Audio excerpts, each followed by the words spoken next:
Bapak Ibu masih semangat? Wah, belum ngopi nih ya. Kembuli naik ke mata kata Seka Idris ya. Assalamualaikum warahmatullahi wabarakatuh. Coba nih saya kasih yel-yel biar semangat. Kalau saya bilang Ajib Haramain umroh hebat, Ajib Haramain umroh kuat, Ajib Haramain umroh mabrur. Semangat ya, semangat. Ajib Haramain umroh kuat, umroh mabrur. Nah, sekali lagi coba. Ajib Haramain Masya Allah, ini masih kurang semangat ini ya. Coba, karena ya kurang semangat juga, saya ajak bertasbih aja dah. Subhanallah.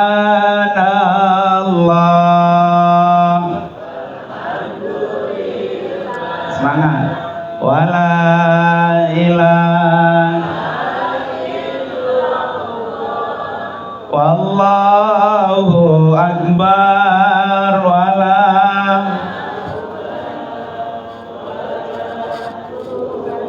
Ayo semangat. Illa billahil aliyil azim. Sekali lagi. Subhanallah.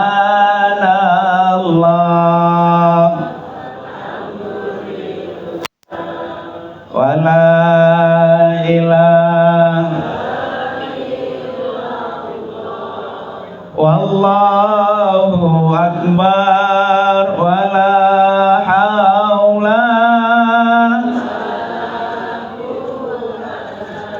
illa billah. Ini kurang ada kopinya juga ini ya. Matanya udah dibanding gelepek ini ya. Udah berat meleknya ya. Bismillahirrahmanirrahim. Hamdan wa syukran lillah wa salatu wassalamu ala rasulillah amma ba'du. Yang sama-sama kita hormati pimpinan travel Ajib Haramain, yaitu Al-Karam Al-Ustadz Haji Syahrul Fadil LC MH, dan juga yang sama-sama kita hormati Bapak Kasubdit Pemantauan dan Pengawasan PPU dan PIHK Kemenak Pusat. Alhamdulillah Bapak Ibu sekalian. Ya, ibarat kalau anak-anak yang salah ada yang jiwir, ada beliau ya, alhamdulillah. Kemudian juga yang sama-sama kita hormati sahabat saya, rekan saya, bestie saya ini Pak. Waktu berangkat dari Kairo berdua, nah, sampai hari ini ketemu lagi di sini, yaitu Kiai Haji Idris Abdurrahman LC MPD beserta istri dan rombongan jamaahnya. Dan juga yang sama-sama kita hormati Bapak Kiai Haji Baduhun. Pak Kiai, alhamdulillah bisa silaturahmi. Para asatidzah yang lain yang mohon maaf tidak bisa saya sebutkan satu persatu. Para jamaah sekalian yang insya Allah dalam waktu dekat semuanya akan bisa merasakan beribadah di dua tanah suci, Makkah dan Madinah Al-Munawwarah. Amin Bu, amin. Ini benar-benar nyari kopi juga ini ya. Ini dia nggak ada kopi nih ya. Para ibu sekalian, para bapak hadirin sekalian, saya sedikit memotivasi buat bapak ibu bahwa bapak ibu ini akan berangkat perjalanan yang cukup jauh.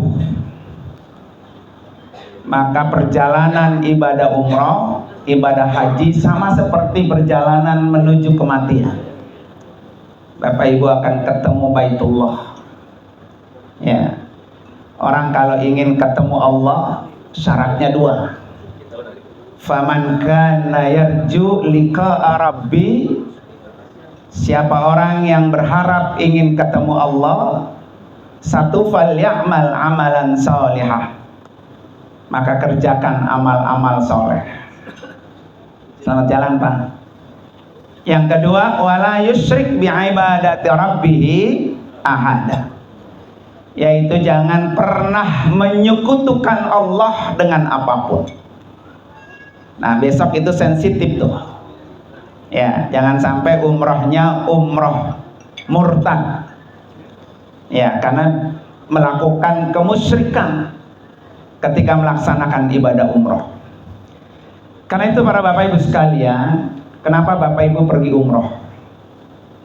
Yang pertama, karena bapak ibu itu ingin ketemu dengan Baitullah, ketemu Ka'bah, yang selama ini bapak ibu sholat menghadap ke Ka'bah, Ka'bah tidak ada di depan mata. Tapi dengan hitungan hari, insya Allah bapak ibu akan beribadah sholat langsung di depan Ka'bah. Tapi jangan berharap, karena ada juga bapak ibu sekalian jamaah yang tidak bisa ketemu dengan Ka'bah ya, ada. Kemarin saya berangkat itu entah gimana nggak tahu ya, pokoknya pas nyampe di Masjidil Haram dia nggak ngeliat itu Ka'bah seperti apa ya. Maka dulu guru saya ngajarin al-maghfurlah pakai Hajar Ali, kalau lo mau ketemu Ka'bah, belum nyampe Ka'bah, lo salat sunnah taubat, serahin semuanya kepada Allah. Yang kita bawa pasti dosa. Jangan sampai gara-gara ini akhirnya menghalangi bapak ibu untuk bisa ketemu dengan Baitullah. Nah, ini tandanya suruh ngasen ya. Halo, suruh ngasen nih Pak. Mic-nya udah ngantuk. Iya, mic-nya yang ngantuk ini Pak ya. Gimana pendengarnya ini Pak? Ini turun apa turun? Jadi yang pertama saya ulang lagi, bapak ibu pergi umrah ini karena ingin ketemu Baitullah. Karena orang ketika ketemu Baitullah bapak ibu, yang kita harapkan adalah rahmat Allah. Maka ketika kaki bapak ibu masuk ke masjid, Masjidil Haram, langkahkan kaki kanan, baca doanya, Allahumma gfirli warhamni birahmati apa bu doanya? Allahumma gfirli waftahli abwaba rahmatik. Taktuk baik. Mana sih nih? Ya ini benar-benar turun ini pada panitia.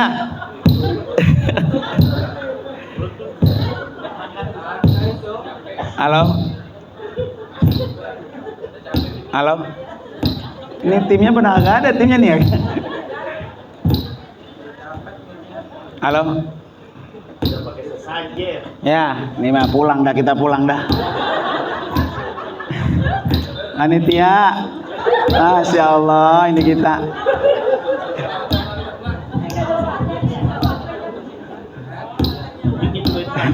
Pak Hendi.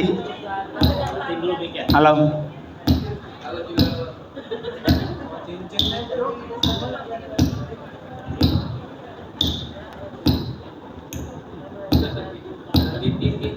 Itu ngapa sih? Ini jangan sampai berangkat umrohnya titit begini pesawat ini ya.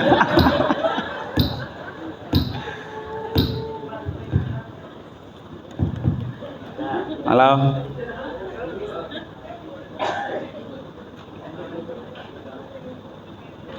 Cukup. Halo. Kurang gede Pak. Turun dah tuh.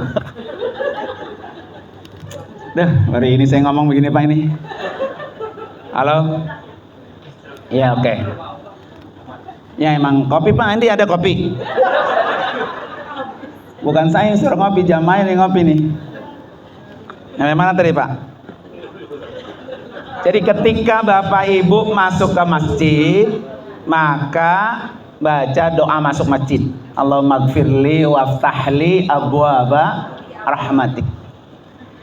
Jadi dengan masuknya aja Bapak Ibu sekalian sudah minta, ya Allah ampuni dosa saya, bukakan buat saya pintu-pintu rahmatmu.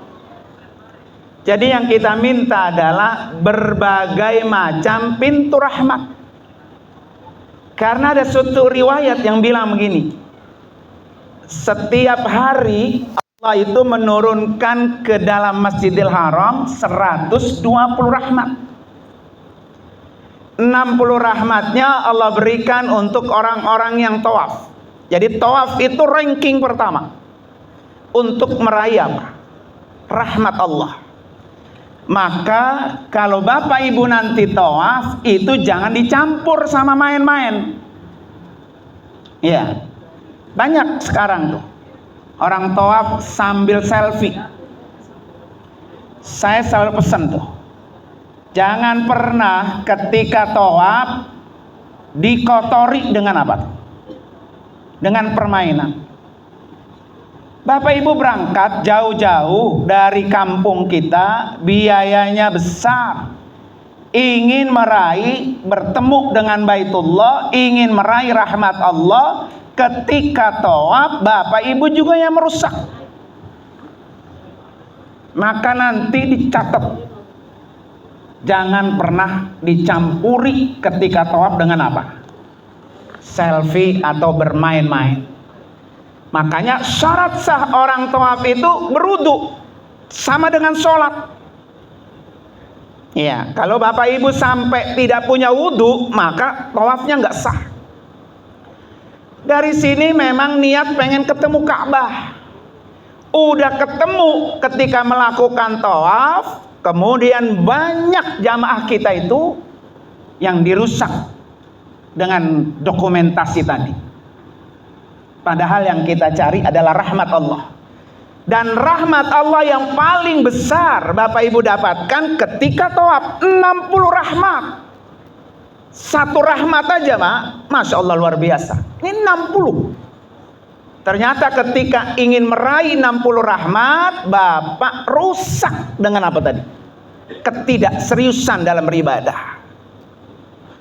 Ya, banyak yang sambil tawaf, sambil kongkok, sambil ngobrol, sambil kasak kisik melihat orang kanan kiri ya. Pokoknya niatnya pengen ketemu Ka'bah, ya pengen dapat rahmat Allah. Maka cari rahmat Allah itu dengan apa? Semaksimal mungkin. Kan belum tentu Bapak Ibu dapat kesempatan berikutnya lagi. Yang kedua, rahmat Allah itu diberikan untuk orang-orang yang sholat sebanyak 40 rahmat. Maka ketika sholat yang Bapak Ibu cari adalah bagaimana rahmat Allah itu kita dapatkan. Sehingga orang itu selesai tawaf, selesai sholat, ada rahmat yang kita dapat. Apa itu? Ketenangan dalam hidup. Yang sebelumnya gelisah dengan hidup ini, Allah kasih rahmat tawaf, Allah kasih rahmat sholat, tenang. Yang sebelumnya berangkat punya masalah besar, tapi dengan rahmat tawaf, dengan rahmat sholat, masalah itu selesai. Yang sebelum berangkat punya masalah dengan keluarga, dengan tetangga marah bertahun-tahun, dengan mertua marah, dengan saudara tidak pernah tegur sapa. Tapi dengan rahmat tawaf, rahmat sholat, maka itu Allah kasih jalan keluar. Maka raih rahmat tawaf, rahmat sholat. Dan sholat Bapak Ibu nanti di Masjidil Haram tidak sama nilai pahalanya sholat di kampung kita. 100.000 kali lipat keutamaannya. Maka sebisa mungkin sholatlah di Masjidil Haram, karena nilai pahalanya 100.000 kali lipat. Dan yang ketiga, Bapak Ibu sekalian, adalah mendapatkan 20 rahmat. Jadi 120 rahmat, 60 rahmat untuk orang yang tawaf, 40 rahmat untuk orang yang sholat, 20 rahmat untuk orang yang memandangi Baitullah. Jadi Ka'bah itu dilihatinnya aja dengan mata kita, Bapak Ibu sudah mendapatkan rahmat Allah. 120 rahmat Bapak Ibu dapatkan setiap hari di dalam Masjidil Haram. Maka tugasnya pulang umroh ada perbaikan yang jauh lebih baik. Ya, dulu mungkin belum berangkat umroh akhlaknya kurang bagus, pulang lebih baik. Dulu pulang umroh ibadahnya kurang rajin, berangkat umroh ibadahnya kurang rajin, pulang umroh lebih baik, karena dia mampu meraih rahmat Allah tadi itu. Dan itu kesempatan emas yang Bapak Ibu besok akan dapatkan. Dan itu perjalanan yang mahal, yang tidak bisa diraih oleh orang-orang lain kecuali orang-orang yang diundang oleh Allah. Itu Bapak Ibu. Ya. Makanya kata Allah, wa ij'alnal baita masabatal linnas. Kami jadikan Baitullah itu masabah, tempatnya pahala. Jadi semua yang kita sampai ke depan Baitullah itu mengandung pahala. Zikirnya yang di sini 10 kali lipat, di sana 100.000 kali lipat. Sambil berjalan dari hotel menuju masjid, baca doa yang diajarkan oleh Nabi. Apa doanya? Allahumma ja'al fi qalbi nur. Itu doa dari hotel atau dari rumah ke masjid. Allahumma ja'al fi qalbi nur. Ya Allah, jadikan hati saya ini cahaya. Jadi pulang umroh itu hatinya betul-betul bercahaya. Orang yang hatinya bercahaya itulah seperti Rasulullah. Akhlaknya baik, sama orang baik, sama siapapun berlaku baik. Ya, bukan sebaliknya. Sama orang musuhan, sama orang dengki, sama orang benci, itu hati yang belum dikasih cahaya. Maka kesempatan itu manfaatkan. Allahumma ja'al fi qalbi nura. Kalau dipanjangin itu Bapak Ibu, doanya jauh lebih panjang lagi, karena hampir semua organ tubuh kita ada di dalam doa. Allahumma ja'al fi qalbi nura. Ya Allah, jadikan hati saya cahaya. Wa fi sam'i nura. Jadikan telinga saya cahaya. Wa fi basari nura. Jadikan pandangan saya cahaya. Wa fi yamini nura. Jadikan sebelah kanan saya cahaya. Wa fi shimali nura. Jadikan sebelah kiri saya cahaya. Wa fi amami nura. Jadikan yang depan saya cahaya. Wa fi wara'i zahri nura. Di belakang saya cahaya. Wa fi fauqi nura. Di atas saya cahaya. Wa fi tahti nura. Di bawah saya cahaya. Waj'alni nura wa zidni nura. Tuh kata Nabi tuh. Jadikan ya Allah saya cahaya, tambahin saya cahaya. Maka Nabi Muhammad itu disebut cahaya. Ya, Nabi Muhammad itu adalah cahaya. Maka kita harus meraih itu. Dan kesempatan yang Allah kasih untuk Bapak Ibu mendapatkan cahaya terbuka lebar. Ya, tuh kenapa Bapak Ibu umroh? Karena ingin ketemu Baitullah. Yang kedua, kenapa Bapak Ibu pergi umroh? Karena ingin ketemu Nabi Muhammad. Besok kan rutenya ke Madinah dulu ya. Dulu saya dikasih ilmu wiridan ya dari guru saya Al-Maghfurlah Abu ya Kyai Haji Nur Anwar. Kalau lo pengen ketemu Nabi, kata beliau, banyak-banyak sebut namanya. Nanti di Madinah banyak-banyak sholawat. Kalau perlu bukan sholawat saja, tiap hari datang. Tiap hari datang ke rumah Nabi. Tidak bisa dekat dengan rumahnya, dari sampingnya, dari belakang. Muter aja mak di Masjid Nabawi itu. Kenapa? Karena kalau Bapak Ibu jarang-jarang datang ke rumah Nabi, udah nyampe di kampung Nabi, tapi males ketemu Nabi. Lebih banyak apa? Shoppingnya. Ya, ribut sama oleh-oleh. Padahal kita udah dikasih kesempatan datang ke kampung Nabi, ke Madinah Al-Munawwarah. Datang berziarah ke rumah Nabi, sampaikan salam kepada Rasulullah. Assalamu alayka ya Rasulullah. Orang yang sudah datang menziarahi Nabi, orang yang sudah datang ke rumah Nabi, kata Nabi apa? Man zara qabri wajabat lahu syafaat. Orang itu wajib aku berikan syafaat. Dan itu syafaat termahal ketika kita meraih syafaatnya Rasulullah. Dan ini kesempatan yang luar biasa Bapak Ibu dapatkan besok. Nanti kan kita di padang mahsyar dikumpulin Pak ya. Rasulullah tuh ngiter aja, nyari mana umatnya, apalagi yang pernah datang ke rumahnya. Bapak Ibu dikasih kesempatan, ya bisa datang ke rumah Nabi. Ya, dan ini poin yang kedua, kenapa kita berangkat ke sana. Poin yang ketiga, kenapa Bapak Ibu sekalian umroh? Karena orang umroh itu menghapus dosa. Semuanya saya tanya, punya dosa enggak? Punya dosa enggak? Banyak apa sedikit? Ya, jangan sampai banyaknya dosa kita ini menghalangi kita bisa bertemu dengan Nabi. Maka momen umroh ini adalah momen menghapus dosa. Makanya orang-orang yang bisa melakukan ibadah umroh, dialah yang akan dibersihkan dosa-dosanya. Al-umratu ilal umrati kafarah. Ya, umroh yang satu, umroh lagi, itu akan bisa menghapus dosa.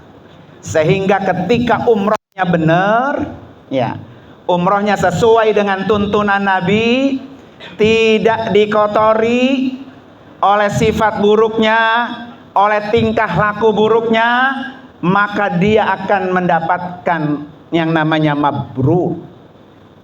Ya. Dan orang yang meraih mabrur balasannya atu, yaitu surga. Al mabrur laisa lahu jazaun illal jannah. Dan semua kita pengen masuk surga. Ya, ketika ingin sama-sama masuk surga, kesempatan pintu surga atau kunci surga ini Bapak Ibu sudah diraih di tangan. Tinggal seberapa besar keseriusan untuk menuju ke dalam pintu surga itu. Dan ini kesempatan yang luar biasa. Nah, karena itu maksimalin semua. Dari segi pelayanan, dari izin operasional, tadi sudah kita sama-sama dengar. Semuanya sudah rapi. Tinggal hablum minallah, Bapak Ibu sekalian. Bagaimana ketika Bapak Ibu dikasih kesempatan untuk bisa meraih, bisa ketemu Baitullah, bisa ketemu Rasulullah, dan yang paling termahal lagi bisa menghapus dosa-dosa yang kita punya. Makanya boleh orang ada badal umroh. Ya, kita punya orang tua yang sudah berpulang ke rahmatullah, kita badalin sebagai hadiah dari kita buat orang tua kita. Ya, umroh pertama buat kita, umroh kedua buat orang tua kita yang sudah berada di alam kubur. Mereka gembira, senang, bahagia seperti layaknya orang hidup dikasih hadiah, senang. Maka orang yang di alam kubur juga senang. Maka kata Nabi, ihdu limautakum, kirimilah hadiah untuk orang-orang yang sudah mati di antara kalian. Kemudian sahabat bertanya, wa manuhdi ya Rasulullah al-mauta, bagaimana caranya kami mengirimi hadiah kepada orang-orang yang sudah mati? Kata Nabi, as-sadaqah wad du'a. Ya, berikan sedekah, berikan doa. Di antaranya adalah sedekah mengumrohkan orang tua kita. Ya, sedekah materi boleh, nanti niat wakafkan Quran, Saya niat beli Quran, saya wakafin niat almarhum ini. Dan itu hadiah yang ditunggu-tunggu oleh orang-orang yang di alam kubur. Nah, momen keberangkatan umrah ini mudah-mudahan bisa memberikan semangat Bapak Ibu mengisi ya selama 9 hari, selama 10 hari, ada yang 12 hari itu diisi dengan amal-amal soleh. Sehingga kita bisa bertemu dengan Allah dengan tanpa dosa. Kalaupun orang itu mati di sana, mati di perjalanan, maka dia termasuk orang-orang yang sudah dijamin masuk dalam surganya Allah Subhanahu wa ta'ala. Oleh karena itu Bapak Ibu sekalian, mari sama-sama kita baca suratul Fatihah. Kita niatkan buat kita semua. Mudah-mudahan semuanya sehat, semuanya panjang umur. Ya, karena kalau nggak panjang umur, walaupun berangkatnya udah besok, nggak bisa berangkat. Panjang umur, sehat walafiat, bisa kuat beribadah. Ya, ala hadini al-Fatihah. A'udzubillahi minasyaitonirrajim. Bismillahirrahmanirrahim. Alhamdulillahirabbil alamin, arrahmanirrahim, maliki yaumiddin. Iyyaka na'budu wa iyyaka nasta'in. Ihdinas siratal mustaqim. Siratal ladzina an'amta 'alaihim ghairil maghdubi 'alaihim waladdallin. Amin. Terima kasih dan mohon maaf. Hadanallahu wa ikum ajmain. Assalamualaikum warahmatullahi wabarakatuh.